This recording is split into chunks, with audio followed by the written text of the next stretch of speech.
Hello lads, and welcome to the Abarth 124 Spider.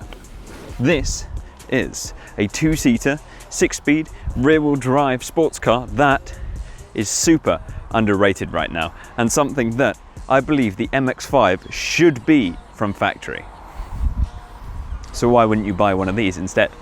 So if you've not been in the automotive scene for that long, Abarth is a company that's been around for a long time now. They've been turning Fiat into cool little performance vehicles, and at the moment they're normally famous for the Fiat 500 style cars.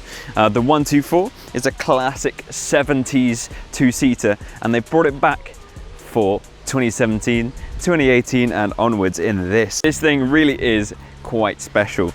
It makes a cool noise, which you will see, and it definitely turns heads. So, what is the difference between this car and the Fiat standard 124 that comes from the factory? Well, this car has around about 170 brake horsepower, where the 124 from Fiat has about 140, so you get a nice noticeable step up in power from that nice big Garrett turbo. They've obviously turned up the boost a little bit as well. Some lovely interior trim as well, all this Alcantara suede, some awesome seats, and a few nice little touches to improve over the standard Fiat car, including a fantastic exhaust.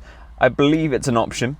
If it is an option, you better tick it because it sounds fantastic, makes some awesome burbly noises, and in sports mode especially, does the occasional pop and bang. With the roof down, that sounds mega.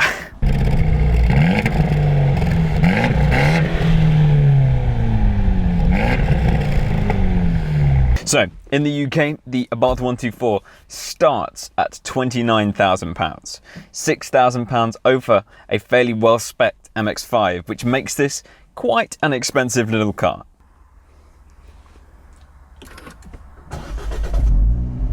So, what is it like to drive? Let's find out.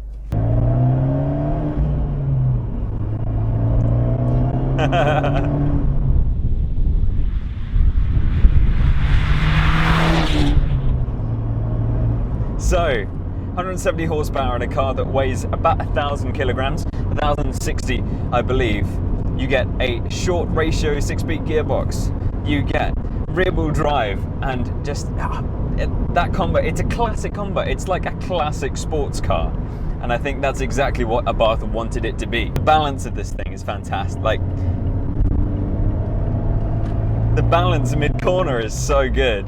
So we have Brembos all round as well, which grab really, really nicely. They're not too snatchy at low speed either, so when you're driving around town, it's not like you're lurching around. One thing I was expecting was for this car to be annoying to drive, especially on a sort of daily, normal driver basis. But the clutch is very light, the brakes aren't grabby, the steering is medium weight. It's not overly heavy, and it's not feather light either, and it's got some nice feel in it too.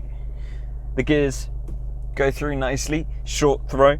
Visibility is what a convertible would be normally. You sort of have a little bit of a blind spot there, but it's a convertible at the end of the day, and if you want to get rid of that, you can put the roof down as well. Speaking of which, the roof is super easy to put down, and I will demonstrate that to you after I've had my fun.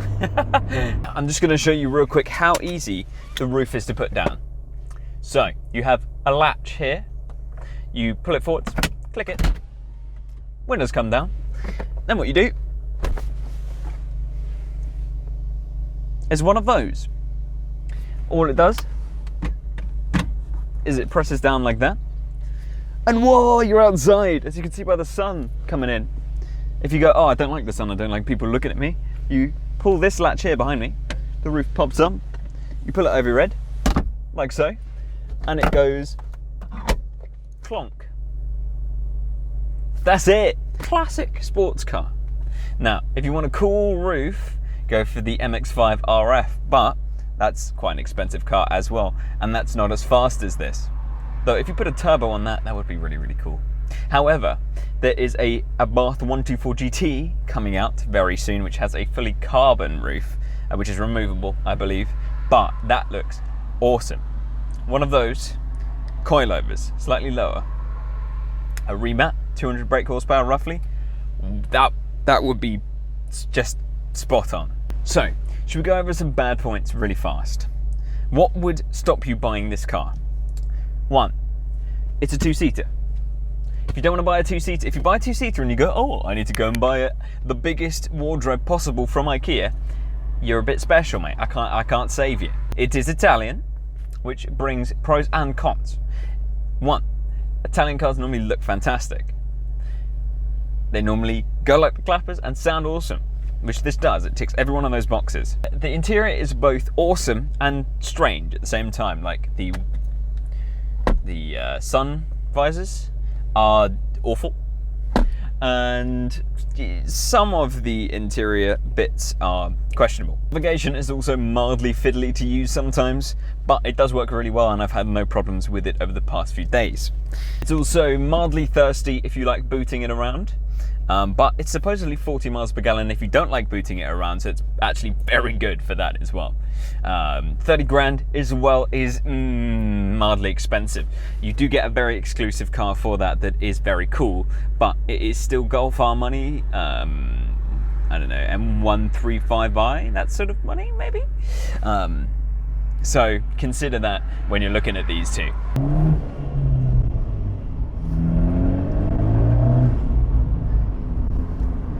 On a beautiful British day like this, maybe in a beautiful Italian day, maybe a beautiful... Are they taking them to America? I don't actually know. America, can you get these? I'm going to put it up on the screen if you can. It's going to come up here, yes or no. Yeah, on a beautiful day, can't get any better. With a Bose sound system as well, so you can enjoy the tunes. Oh my god, it doesn't get any better than that. Driving does not get better. Maybe a little bit more power. Just a little.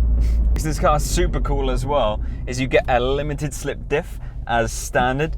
The weight distribution is awesome. It's, I'd say, pretty much as close to 50-50 as you'll get, as the MX-5s are.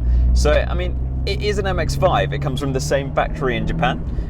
This one gets shipped to Turin in Italy, and then it gets fiddled with. They add red bits to it, they make it faster, and go, yes!